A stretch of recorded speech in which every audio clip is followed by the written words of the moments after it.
Dean Mel Santamaria, former Dean ng FEU Institute of Law at professor ngayon sa Ateneo School of Law. Dean Santamaria, Igan at Connie. Good Magandang morning umaga po. po. Dean? Bukas na dito. Ayan. Remote one, di ba? Okay. Okay. Dean? Dean Mel Magandang Santamaria. Ay, umaga. good morning. Magandang umaga sa inyo. Apo, Igan at Connie po ito. Welcome po sa Good morning DCW. po. Igan, Connie. Oo.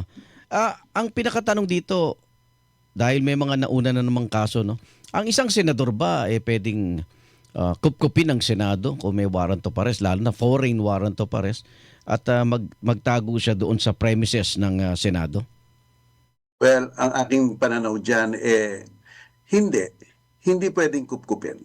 Sapagkat wala naman tayong batas, whether sa konstitusyon o sa pangkaraniwang statute, na nagsasabi na ang Senado ay isang fortress na kung saan hindi ka makakapasok kung may uhulihin. Hindi ito yung, hindi ka mukha ng isang embassy ito na wini-waive natin ang jurisdiction, hindi tayo makakapasok. Walang ganyan sa batas.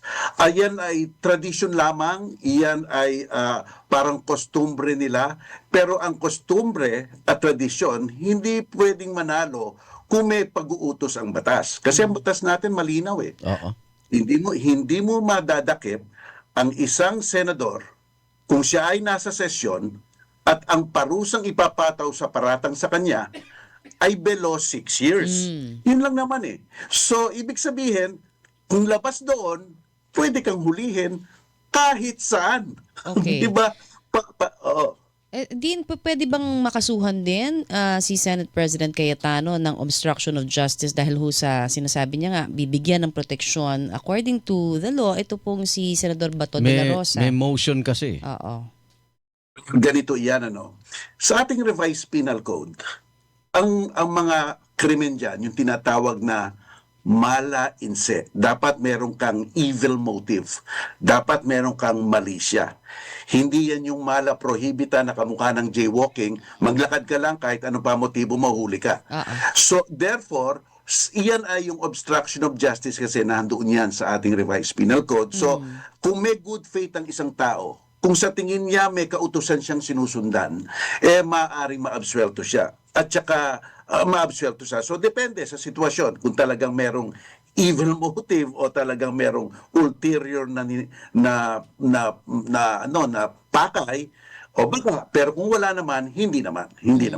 Okay. Pero yung sinasabi kasi ni Senator Bato de la Rosa, hindi rin siya pwedeng hulihin kahit na may ICC warrant of arrest kung wala hong Philippine court na kumbaga makakasama parang doon sa mismong arrest na yon, no? Ano ho ba ang ating nakikita doon? Mali yun. Sapagkat unang-una, ang crime against humanity for murder at attempted murder ay tinatawag na universal crime. Sa international law, ibig sabihin nun, kahit sinong country pwedeng litisin iyon. Hindi lang tayo. Kung saan man siya madadakip, pwede siyang litisin. Yun ang una. Pangalawa, meron tayong Republic Act 9851. Iyan ang tulay natin sa international law. Sabi sa 9851, kung ang isang tao ay pinaratanganan o inakusahan ng crime against humanity at may dumidinig ng isang international tribunal, ang ating pamahalaan pwedeng paubaya na sa kanila ang pag-iimbestiga at kung kinakailangan, pwede pang dali ng gobyerno yung tao doon sa tribunal na yon. Iyan ang 9851. Inang tulay natin sa international law. Kaya, ang sabi doon, pwedeng magkaroon ng warrant of arrest rin sila. Ang pangatlo, sabi sa ating konstitusyon, hindi pwedeng madakip ang isang tao maliban na lang kung may warrant of arrest. Na inisyu ng isang judge. Tignan nating mabuti. Yung katagang judge, hindi naman kina-qualify kung local or foreign judge.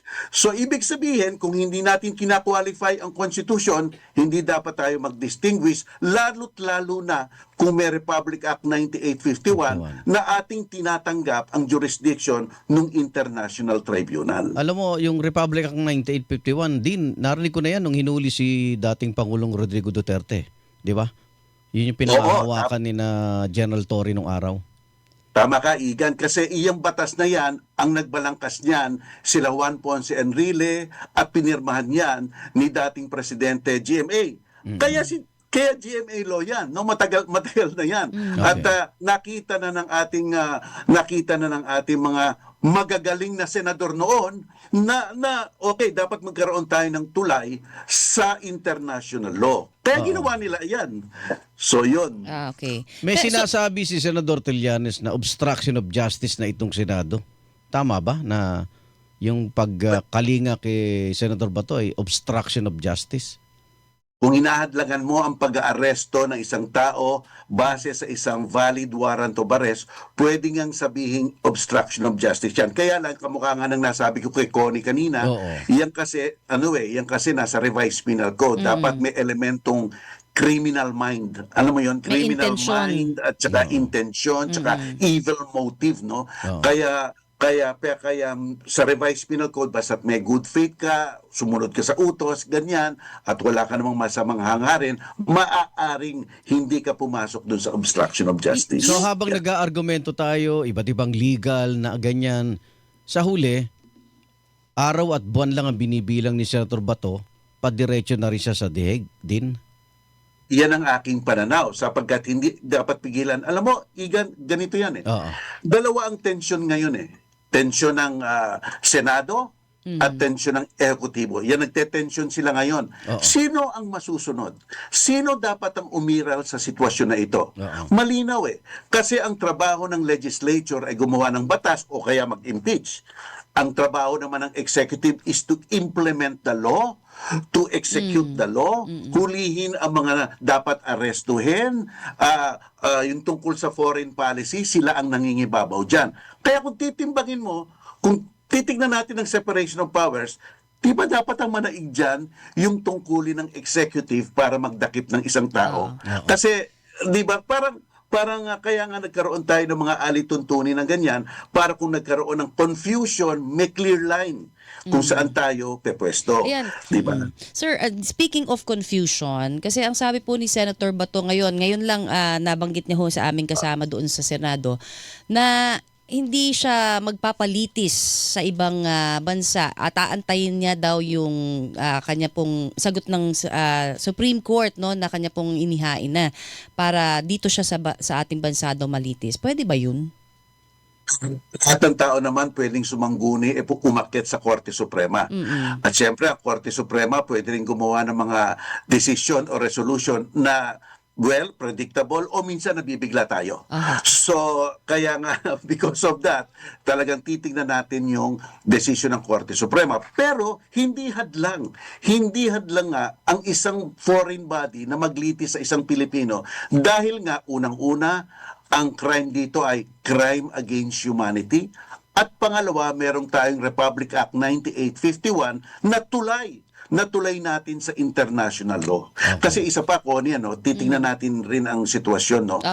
Ako, makakapusta ako, Igan, Connie, na wala pang piskal o huwes dito sa Pilipinas na nakapagdidinig ng crime against humanity. Mas mabuti nang iligay natin sa mga taong bihasa. Para nga, protection rin yan sa akusado at saka sa mga umuusig. Due process sa lahat. At pangalawa, alam mo naman dito sa Pilipinas, with all due respect to the Supreme Court or to judiciary, merong mga perception dyan na nabubulungan, na i-influence, o kaya ay ang tagal-tagal ng grind ng justice. At saka, ang pagbibigay sa ICC ay hindi pagbababa sa ating mga piskal o sa ating mga huwes, kundi pag-accept lang ng realidad. Kung hindi tayo expert dyan, bigay na lang natin sa iba kung meron namang batas dyan, di ba? Hindi issue ng soberenya, na isinuko daw natin, sabi ni Senator Bato. Tumpak ka dyan, Igan, hindi. Ang punto nga dyan, iyan ay pag-assert ng ating sovereignty. Di ba, gumawa tayo ng batas para talagang magkaroon ng hustisya. Pero para sa kanya rin yun, actually. Alam mo, minsan ang tingin ko dito, Connie, Igan, kung tunay niya talagang gustong tulungan si dating Presidente Duterte, talagang pupunta siya doon. Ito ang moment na hindi niya dapat talikuran. Sapagkat pwede siya mag-testify doon. Sasabihin sasabihin niya, ako ang gumawa ng neutralization. Ang ibig sabihin yan, hindi panahin mo naman ang naging testimonya noon, di ba? Walang state kaya lang policy. makukulong na nga siya. Yun Di ba? nga. Kaya lang, matutulungan niya si President Duterte. Malay mo, makinig sa kanya. Lalo na ngayon, bago ng abogado. Oo. Di ba? Hindi natin kung sino alam kung sino yon. Okay, Yan. teka. Sa kabilang dako, may mali bang nagawa naman ng NBI dun sa paghain ng warrant of arrest? Kasi sinight in contempt sila ng Senado, Oo. ginagawa lang daw nila yung trabaho nila din. O para sa akin, may punto rin ng NBI doon. Kung sabi nga ni Connie kanina yung usapan natin kanina, Oo, Igan oo. kung si Senator Cayetano hindi siya pwedeng ma-obstruction of justice kasi meron naman siyang good motive. Oo. Ganun rin sa kabila. Di ba? Ganun rin sa kabila. Okay. Sapagkat inuutusan sila. I mean, quid pro quo to. Kung hindi naman pwedeng one-bladed lang ito. Talagang kung okay sa inyo yan, okay sa inyo to. Yung contempt talaga, kasi ano yun parang pagpaparusa na rin yun Oo. At ang implication nun, sinadya mo, nilayon mo na gumawa ng mali. No? Kamukha, alam mo ba, sinigawan mo yung huwes. Nilayon mo yun. Contempt ka. Yes, Di okay. ba? Pero yun, kasi parang hot pursuit Opo. I mean, ito na nga, mahuhuli mo na nga ang taong ang tagal nagtatago Oo. Teka, sandali. Tigil tayo sa pintuan. Tsaka isa pa. May diferensya ang paghuhuli sa isang pribadong bahay at saka sa isang pampublikong bahay. Ang pribadong bahay, kahit na may warrant of arrest ka, tutok-tok ka muna. Diba? So, alam ka. Pero ito, pampubliko to. Ano ba yan? Ang nirerenta ba yan ng Senado? O di ang nagbabayad yan, taong bayan. Opo. At kung pag-aari naman ng gobyerno, di sa atin yan. Sa atin pa rin. Diba? Ganun pa rin. So dapat bigyan ni Senado ng konsiderasyon iyang mga yan. At saka isa pa, may presumption naman tayo ng regularity Di ba? Hindi ka na lang basta-basta sasabihin mo, kapwa mo lingkod bayan na parang gumagawa lang ng kanilang trabaho. Contempt kayo ang sasama ninyo. Hindi naman dapat ganun kaagad, di ba? Ayun, nabanggit nyo kanina na tradisyon lang naman yung proteksyon na binibigay po ng Senado sa kapwa nila senador at hindi ho ito nasa saligang batas natin o konstitusyon. So, ang sinasabi ko kasi ngayon, hindi napapayagan ng bagong liderato po ng Senado na makapasok daw ang NBI para arestuhin si Senador Bato de la Rosa. Paano ho kung tradisyon as against ito nga na sinasabi nyo, hindi naman yun kasama sa Constitution, pwede pa rin bang pumasok at any given time ang NBI agents natin sa Senado? Ito na nga ang halaga ng ating mga institusyon. Pwedeng ang NBI ang umakyat sa Korte Suprema. Sila. Ang tawag dyan, mandamus. Mandamus ibig sabihin, utusan mo ang isang tao na pahintulutan namin ang gagawin namin sapagkat ang gagawin namin ay naaayon lamang sa batas. Kaya ayan, maghihintay tayo, magmamandamos sila sa Korte Suprema. Ayan. Kung baga si Bato, prohibition, pagbawalan, Opo. ang NBI naman, mandamos, Payagan. pahintulutan mo kami. Yon, ganon. Oo. Pero Tino, justice delayed is It's justice justice denied. Teka, habol ko lang din, pang legal din ito Yung kudita sa Senado, wala bang kinalaman daw sa impeachment? Hindi natin maaalis na talagang ligyan ng kulay ng madaming tao. Ang nakakabityaan doon, kita mo naman kasi, alam nga namang sabihin ng tao, what a coincidence, no? I mean, masyadong timing. halata yung what a timing, what coincidence, no? Sometimes kahit na ano pang sabihin mo, hindi ito tungkol sa impeachment, sa mga nakikita mo, tungkol yan doon. Yan ang perception ng madaming tao. Unang-una, yung 13 senators na yon.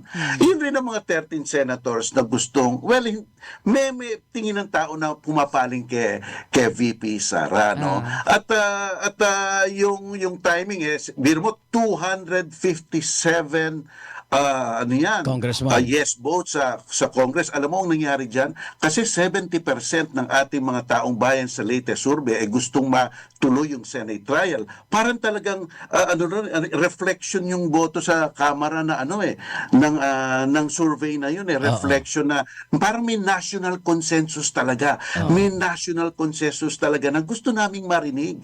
Sapagkat tandaan natin ang nangyari sa Kamara, 100% evidence ng prosecution at zero evidence sa defense. Kung ikaw ay rational na tao, kung magsasabi ka ng no doon sa botohan na yon, tatanong mo, ang base mo walang presentayan ng ebidensya.